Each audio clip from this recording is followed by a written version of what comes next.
करता प्रभु सेनाओं का यहोवा राजा के संतान है ना। सृष्टि करता प्रभु सेनाओं का यहोवा राजा के संतान है ना। चुने हुए राजपद अधिकारी याजकों के समाज ना। चुने हुए राजपद अधिकारी याजकों के समाज ना। सृष्टि करता प्रभु सेनाओं के यहोवा राजा के संतान है ना। सृष्टि करता प्रभु सेनाओं के यहोवा राजा के संतान है ना। ओ हो ला ला ला।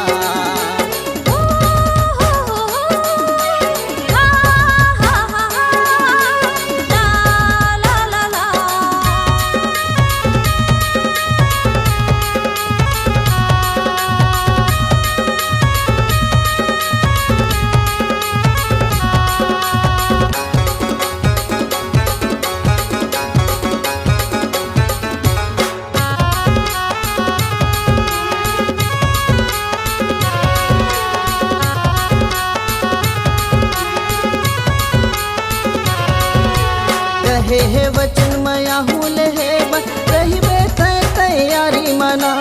मध्य आकाश मया ही सुहाय आत्मा मरई बो तैयार हमरा। मध्य आकाश मया ही सुहाय आत्मा मरई बो तैयार हमरा।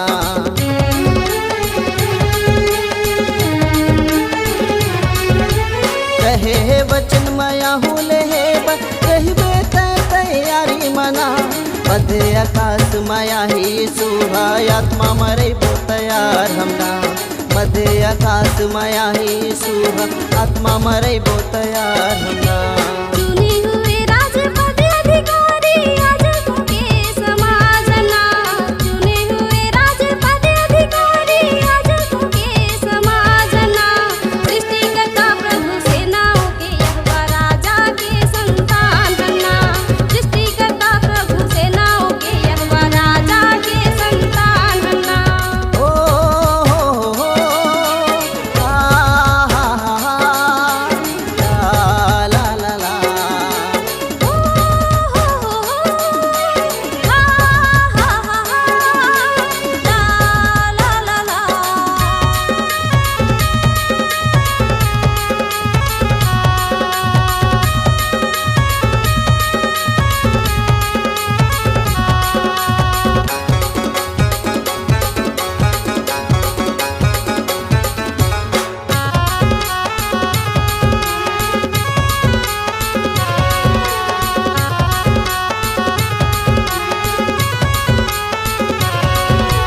हन्ना की प्रार्थना न सुन के वो दीदी पुत्र की आशीष न उड़ा दी। चिंता झल कर दे ये मोर दीदी तोरो प्रार्थना ला उहर सुनी। चिंता झल कर दे ये मोर दीदी तोरो प्रार्थना ला उहर सुनी।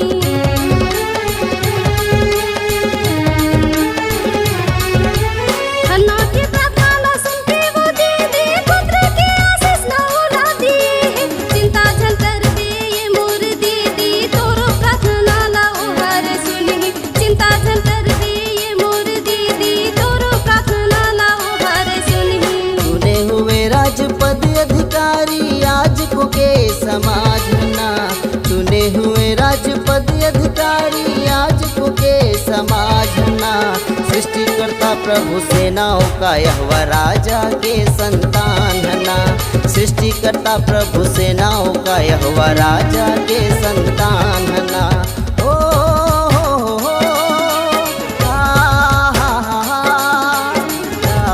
ला ला ला।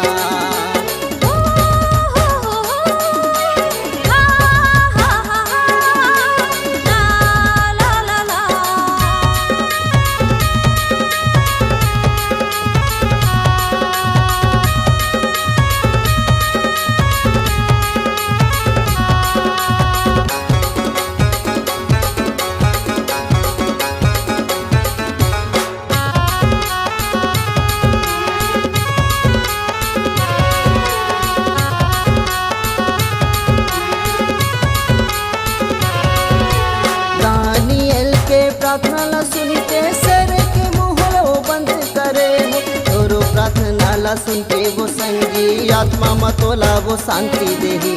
तोरो प्रार्थना ला सुन के वो संगी आत्मा मतोरो वो शांति देही।